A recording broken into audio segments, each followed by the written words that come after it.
بسم اللہ الرحمن الرحیم۔ صرف 5 منٹ کا مدرسہ قرآن و حدیث کی روشنی میں 318واں دن 18 ذی القعدہ۔ نمبر 1، اسلامی تاریخ۔ حضرت عروہ بن زبیر رحمۃ اللہ علیہ۔ حضرت عروہ رحمۃ اللہ علیہ مشہور صحابی حضرت زبیر بن عوام رضی اللہ عنہ کے بیٹے اور ابو بکر صدیق رضی اللہ عنہ کے نواسے ہیں۔ ان کا شمار مدینہ کے 7 فقہا رحمت اللہ علیہ میں ہوتا ہے۔ ان کا علم اس قدر مسلم تھا کہ بڑے بڑے صحابی رضی اللہ عنہم مسائل میں ان سے رجوع کرتے تھے۔ حضرت عروہ رحمت اللہ علیہ نوجوانوں کو کثرت سے علم حاصل کرنے کی ترغیب دیتے تھے۔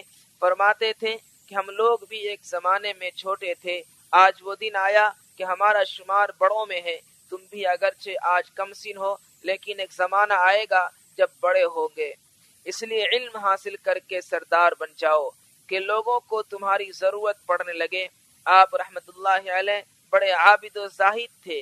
آپ رحمت اللہ علیہ کی ذات میں علم، سیادت اور عبادت سب جمع تھی۔ ایک رات کے علاوہ تہجد کبھی ناغہ نہ ہوئی۔ کثرت سے روزہ رکھتے تھے۔ سفر کی حالت میں بھی روزہ نہ چھوٹتا تھا۔ مرض الموت میں بھی اس معمول میں فرق نہ آیا، چنانچہ انتقال کے دن بھی روزہ سے تھے۔ نمبر 2، حضور صلی اللہ علیہ وسلم کا معجزہ، بدن سے خوشبو آنا۔ عتبہ بن فرقت کی بیوی بیان کرتی ہے کہ میرے شوہر خوشبو استعمال نہیں کرتے تھے، صرف داڑھی میں تیل لگاتے، لیکن پھر بھی آپ کے بدن سے اتنی اچھی خوشبو پھوٹتی تھی کہ جب وہ لوگوں سے ملتے تو لوگ کہتے کہ ہم نے آج تک عتبہ رضی اللہ عنہ کی خوشبو کی مانند کوئی خوشبو نہیں سونگھی۔ ان کی بیوی فرماتی ہیں کہ میں نے ایک دن ان سے پوچھا آخر یہ خوشبو کس وجہ سے آتی ہے، تو انہوں نے فرمایا مجھے نبی صلی اللہ علیہ وسلم کے زمانے میں پورے بدن میں پھنسیاں نکل آئی تھی، تو میں نے آپ صلی اللہ علیہ وسلم کے سامنے اس کا اظہار کیا۔ آپ صلی اللہ علیہ وسلم نے مجھے اپنے سامنے بیٹھا دیا اور فرمایا اپنا کرتا اتار لو۔ میں نے اتار لیا۔ پھر حضور صلی اللہ علیہ وسلم نے اپنے ہاتھ پر لعاب تھوک لے کر میرے پورے بدن پر پھیرا تو ساری پھنسیاں ختم ہو گئیں اور اس دن سے میرے بدن سے خوشبو آنے لگی۔ نمبر 3، ایک فرض کے بارے میں، رکوع و سجدہ اچھی طرح کرنا۔ رسول اللہ صلی اللہ علیہ وسلم نے فرمایا بدترین چوری کرنے والا وہ شخص ہے جو نماز میں سے چوری کر لیتا ہے۔ صحابہ رضی اللہ عنہم نے عرض کیا یا رسول اللہ، آدمی نماز میں سے کس طرح چوری کر لیتا ہے؟ ارشاد فرمایا وہ رکوع اور سجدہ اچھی طرح نہیں کرتا۔ فائدہ، رکوع اور سجدہ اچھی طرح نہ کرنے کو حضور صلی اللہ علیہ وسلم نے چوری بتایا ہے، اس لیے ان کو اچھی طرح اطمینان سے ادا کرنا ضروری ہے۔ نمبر 4، ایک سنت کے بارے میں، کسی کو رخصت کرے تو یہ دعا دے۔ رسول اللہ صلی اللہ علیہ وسلم ان کلمات کے ذریعے رخصت فرمایا کرتے تھے، استودع اللہ دینک و امانتک و خواتیم عملک۔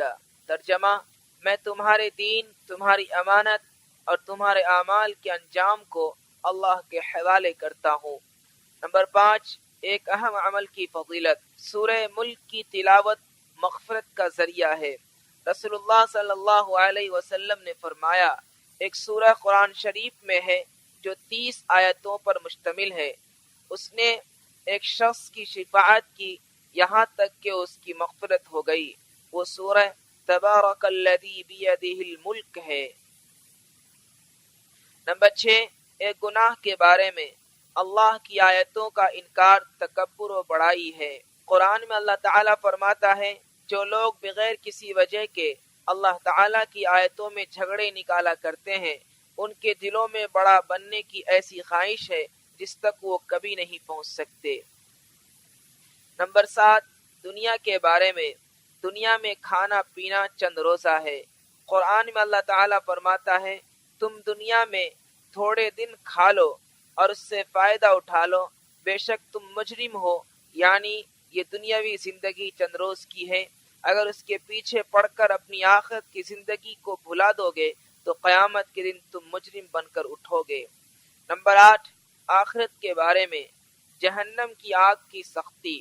رسول اللہ صلی اللہ علیہ وسلم نے فرمایا دوزخ کو 1000 سال تک دہکایا گیا تو وہ سرخ ہو گئی، پھر 1000 سال تک دہکایا گیا تو وہ سفید ہو گئی، پھر 1000 سال تک دہکایا گیا تو اب وہ بہت زیادہ سیاہ ہو گئی۔ نمبر 9، طب نبوی سے علاج، طبیعت کے موافق غذا سے علاج۔ رسول اللہ صلی اللہ علیہ وسلم نے فرمایا جب مریض کوئی چیز کھانا چاہے تو اسے کھلاؤ۔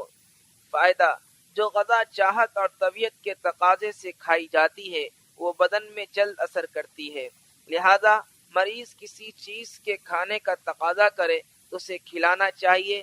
ہاں اگر غذا ایسی ہے کہ جس سے مرض بڑھنے کا قوی امکان ہے تو ضرور پرہیز کرنا چاہیے۔ نمبر 10، نبی صلی اللہ علیہ وسلم کی نصیحت۔ رسول اللہ صلی اللہ علیہ وسلم نے فرمایا اللہ تعالیٰ چھینک کو پسند اور جمائی کو ناپسند کرتا ہے، لہذا جب تم میں سے کسی کو جمائی آئے تو جہاں تک ہو سکے اس کو روکنے کی کوشش کرے اور ہاں ہاں نہ کہے، اس لیے کہ یہ شیطان کی طرف سے ہوتا ہے اور وہ اس پر ہنستا ہے۔